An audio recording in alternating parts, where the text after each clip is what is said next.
Hello everyone, this is Megha Sharma. Welcome to my channel omega tech cat.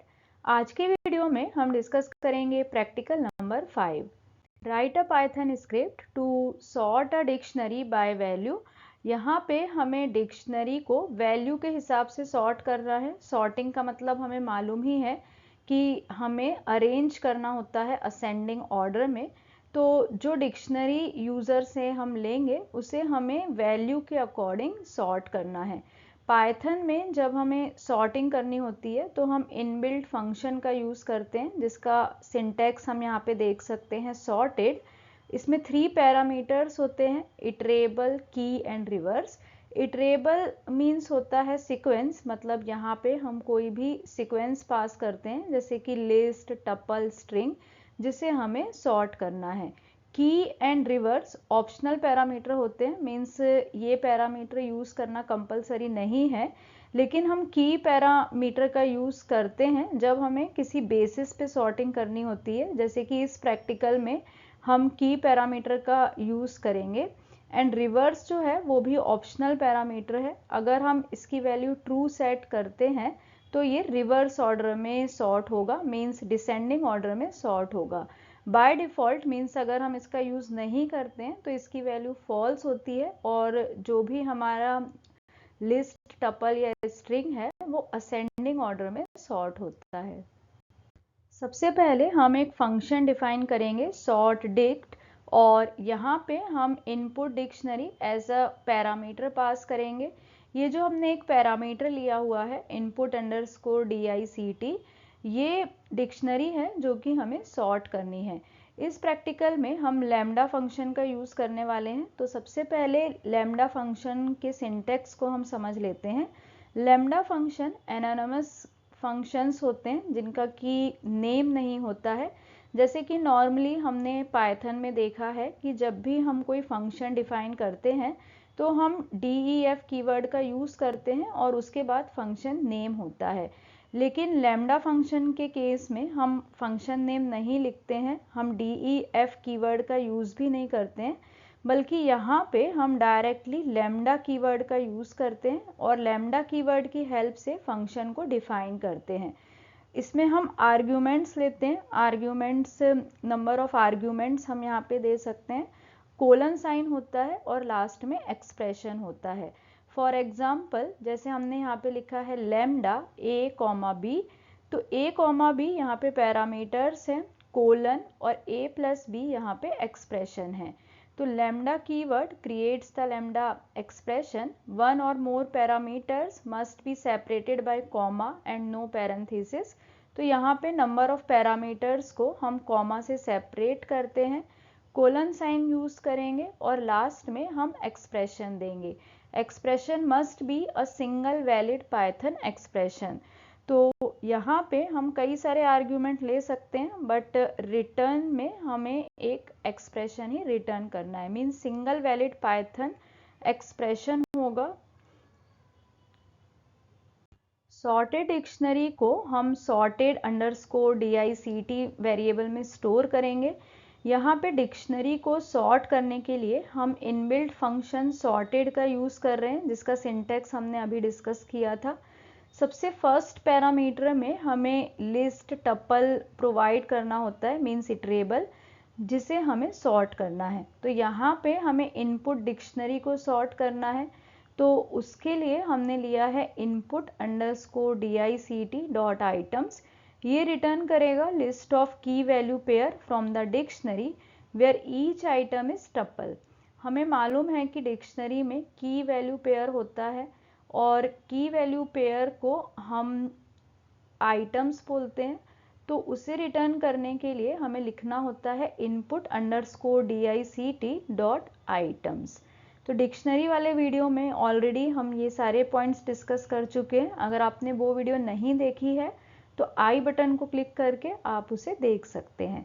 तो first parameter हमारा ये हो गया जो कि की वैल्यू पेयर को रिटर्न करेगा। सेकेंड जो ऑप्शनल पैरामीटर होता है वो होता है की। तो यहाँ पे हम की यूज़ कर रहे हैं क्योंकि की जो होता है वो हमें कस्टम सॉर्टिंग की प्रोवाइड करता है, मतलब इसकी हेल्प से हम एक कस्टम सॉर्टिंग की स्पेसिफाई कर सकते हैं जिसके बेसिस पे हमें सॉर्टिंग करनी है। तो सॉर्टेड फंक्शन का यूज़ तो हम सॉर्टिंग के लिए कर रहे हैं, लेकिन हमें यहाँ पे वैल्यू के बेसिस पे सॉर्ट करना है, इसीलिए हमें की पैरामीटर यूज़ करना होगा और यहाँ पे हम लैम्डा फंक्शन का यूज़ कर रहे हैं।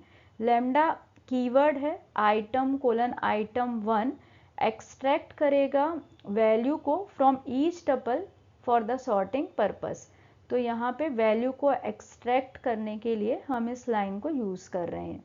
उसके बाद हमने लिखा है DICT जो कि रिटर्न करेगा सॉर्टेड डिक्शनरी को। जो DICT हम यूज़ कर रहे हैं ये कन्वर्ट करता है सॉर्टेड लिस्ट ऑफ टपल को डिक्शनरी में। तो इस तरीके से जो हमारी डिक्शनरी है वो सॉर्टेड अंडरस्कोर DICT वेरिएबल में स्टोर हो जाएगी। सेम फंक्शन हम पाइथन में कॉपी कर लेते हैं। ड्राइवर कोड में हमने एक डिक्शनरी डिफाइन की हुई है my_dict, जहाँ पे हमने की वैल्यू पेयर लिए हुए हैं A5, B2, C8, D3, E1। अब ये जो डिक्शनरी है ये वैल्यू के अकॉर्डिंग सॉर्टेड नहीं है, हमें इसे वैल्यू के अकॉर्डिंग सॉर्ट करना है।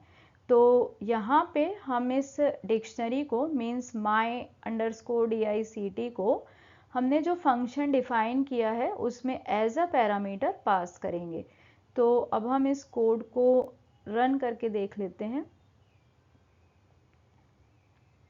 तो हम देख लेते हैं कि हमारी जो ओरिजिनल डिक्शनरी थी वो सॉर्टेड नहीं थी, लेकिन डिक्शनरी को वैल्यू के अकॉर्डिंग सॉर्ट करने के बाद हमें जो फाइनल डिक्शनरी मिली है उसमें जो डिक्शनरी है वो वैल्यू के हिसाब से सॉर्ट हो चुकी है।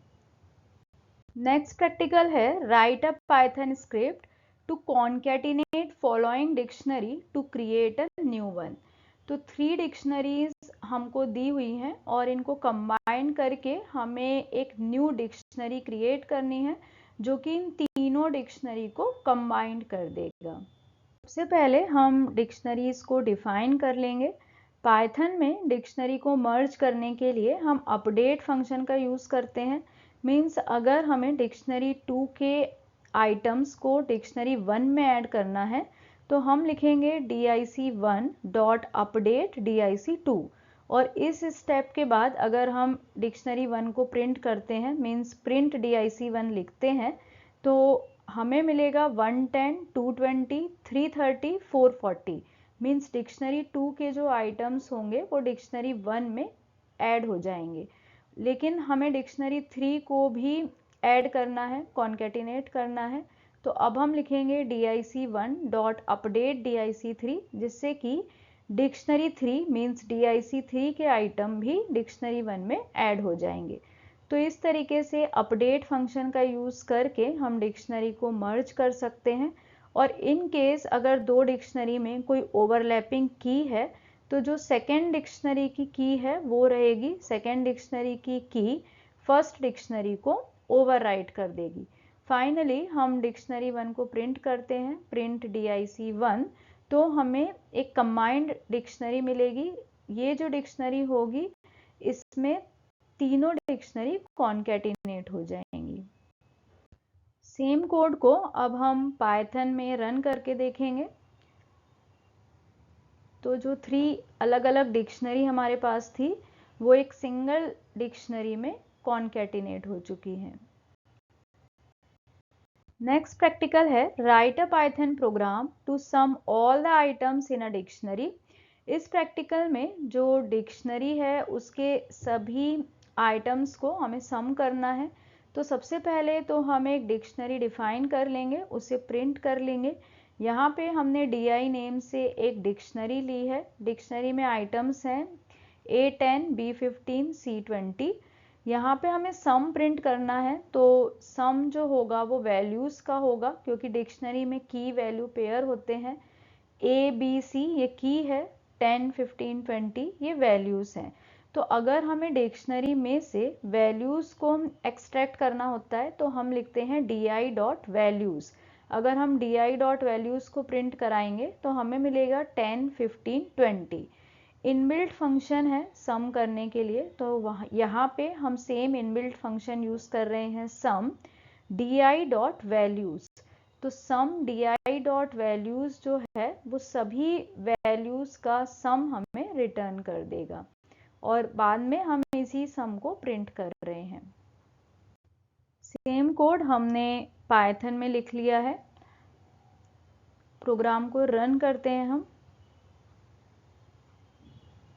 तो वैल्यूज थे 10, 15, 20 और उसका सम हमें मिला है 45। Thank you so much for watching till here. अगर आपने वीडियो यहाँ तक देखी है, आपको वीडियो यूजफुल लगी है, तो प्लीज़ वीडियो को लाइक करें, फ्रेंड्स के साथ शेयर करें। और अगर आप चैनल पे न्यू हैं, आपने अब तक चैनल को सब्सक्राइब नहीं किया है, तो चैनल को सब्सक्राइब करें और वीडियो की सबसे पहले नोटिफिकेशन के लिए बेल आइकन प्रेस करें।